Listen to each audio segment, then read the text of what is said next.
Óskar, nú þið Valsmenn komnir til Baia Mare eftir 36 klukkustunda ferðalag. Leikur bara á sunnudaginn.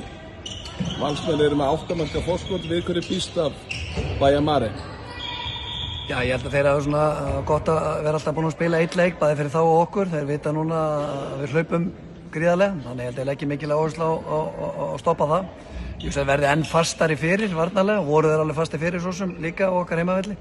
Þeir verða náttúrulega, það eru uppselt í höllina, þannig að það verður mikill og góð stuðningur sem að þetta sé líka bara alltaf svona spennandi fyrir okkur, krefjandi og skemmtilegt að hafa fulla höll.